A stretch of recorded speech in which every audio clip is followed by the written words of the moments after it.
Good morning, good afternoon, good evening, whatever time you happen to be watching this. I hope you're all having a good day, and I hope to see you all in the next class period.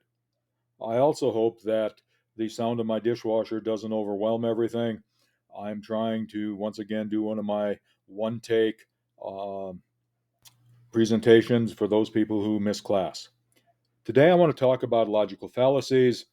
You'll notice the subtitle. This presentation may or may not be logical. The thing with logical fallacies are they're illogical, and one must be logical to point them out and recognize them. All of the images were stolen from the web. The page numbers refer to Everything's an Argument with Readings, the 8th edition. If you have a formal paper, cite your sources better than I did. The definitions from the book Everything's an Argument. Fallacies are argumentative moves flawed by their nature or structure. Because such tactics can make principled argument more difficult, they potentially hurt everyone involved, including the people responsible for them. You're going to be hearing either before this presentation or after this presentation a kind of overview of a book by Dr. Alan Jacobs. And Alan Jacobs talks about the idea that inability to think hurts the person not thinking and perhaps hurts everyone involved with them. This is the same sort of thing here. Because people aren't thinking, because logical fallacies make it impossible to think, they make principled argument, they make learning difficult, if not impossible. They are hurtful, they are harmful. The Purdue University Online Writing Lab says that they are common errors in reasoning that undermine the logic of the argument. They can either be illegitimate arguments or irrelevant points because they lack evidence that supports the claim. I have been screaming, yelling, begging, pleading all semester. Claim, data, warrant. One needs evidence to support the claim. One needs the warrants to link the data to the claim. Logical fallacies, A, lack evidence, or B, lack the warrants that link the evidence to the claim, or they make false warrants that don't link the evidence to the claim properly. A logical fallacy is an error in reasoning. It's not necessarily an error in truth or fact. The first sentence on this little slide here, no matter what career you want to pursue, you'll need to have strong writing skills. That's absolutely true. Be sure not to overwater your plants. I think that's absolutely true. The logical fallacy here, this non sequitur, these two things do not go together. These two things have nothing to do with each other. And because of that, as study.com accurately points out, it's a non sequitur. A doesn't lead to B. Therefore, it's a logical fallacy, even though both of the statements in this logical fallacy are true. First logical fallacy I want to talk about is the ad hominem. The ad hominem is when you attack a person's character, a person's idiosyncrasy, their personal situation, rather than the argument being attacked. If you look at the old meme from about 4 or 5 years back, you can criticize research, you can criticize data, you can criticize methodology.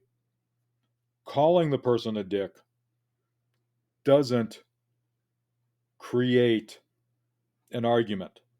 All right? It doesn't, it's a logical fallacy to attack the person rather than the argument. The job is always to attack the argument being advanced. Ad populum. Ad populum is an argument that says it should be accepted merely because the majority believes it's true. And the fact of the matter is, the majority is sometimes wrong. That does not make the minority always correct. It just means that the majority is sometimes wrong. And just because a lot of people believe it, it's not a reason to support the argument. There needs to be other data, there needs to be other warrants, rather than everybody believes this. An appeal to authority. An appeal to authority says that it's true because an expert in the field says it's true. 4 out of 5 dentists recommend sugarless gum, okay, for their patients who chew gum. Does that mean one should buy Trident or whatever that commercial was for? And logical fallacies, if you look at the slide here, all right, because I'm the lab head, because I'm the postdoc, because I'm this, because I'm that. And look, I'm going to give a caveat here.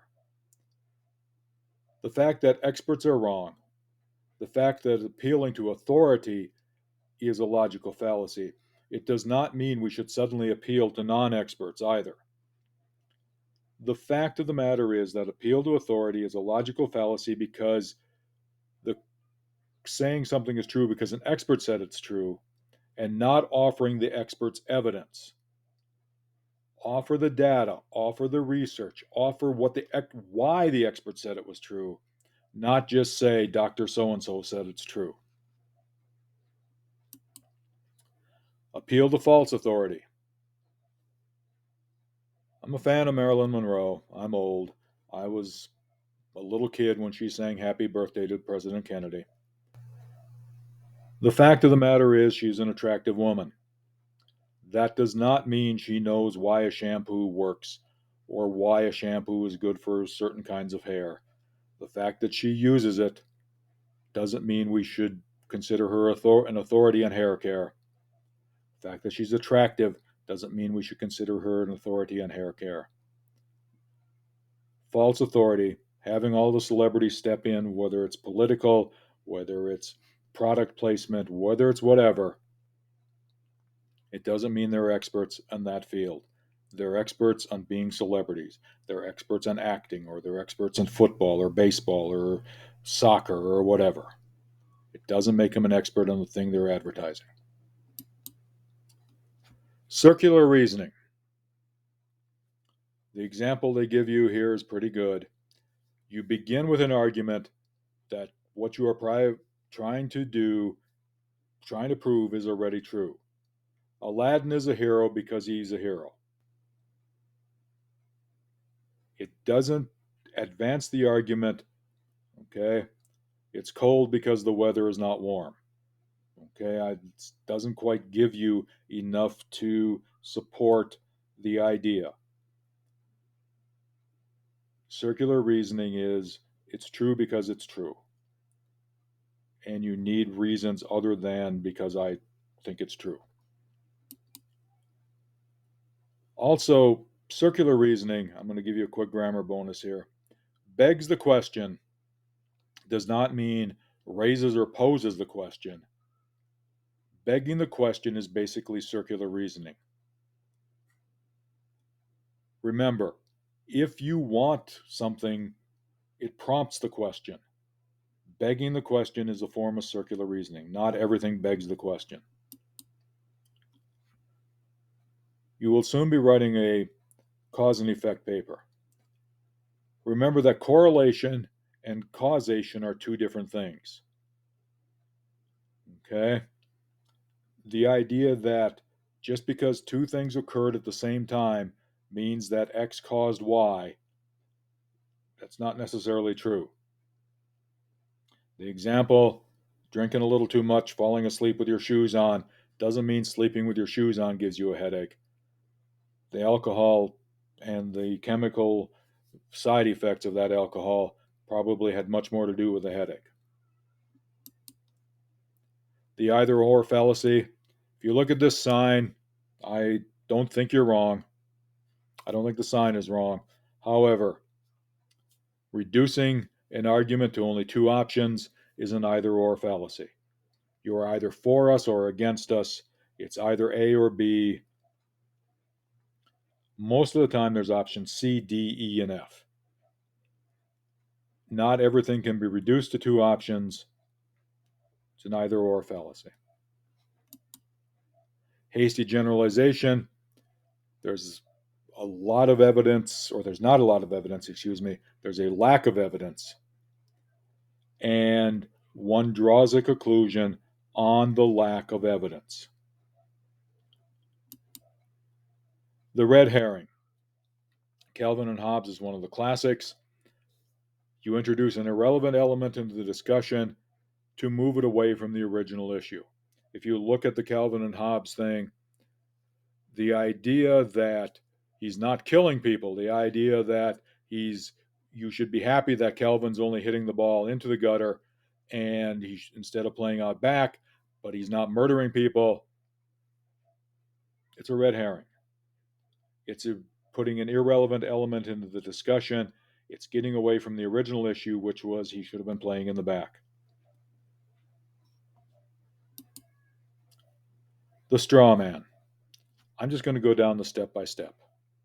Ignore the argument, create a pretend argument, defeat the pretend argument, and then claim you won the real argument. A straw man is setting up a false argument. It's attacking an argument that nobody has seriously made. It's exaggerating, it's distorting, it's taking it totally out of context. You're only attacking the exaggeration. You're not attacking the original argument. Slippery slope. Event A happens, a chain reaction, you'll have disastrous consequences. If you sing in the shower, you will dance. If you dance, you will fall. If you fall, the paramedics will see you naked. Don't sing in the shower. When I was a debate coach, the slippery slope arguments all led to nuclear war. If we do X, somebody will respond with Y. If Y happens, it will escalate to Z. Once Z happens, we will have a nuclear war. There will be extinction. There will be weeping and wailing and gnashing of teeth. We will all die. Not everything is a slippery slope. Not everything leads to terrible events. And in fact, a lot of times, slippery slope is a form of cause and effect or false cause and effect on steroids. I believe this is the last one. Oh, forget this part. We will pick some of this up in class. Forget this last slide. I hope everybody has a good day. We'll see you in class next meeting.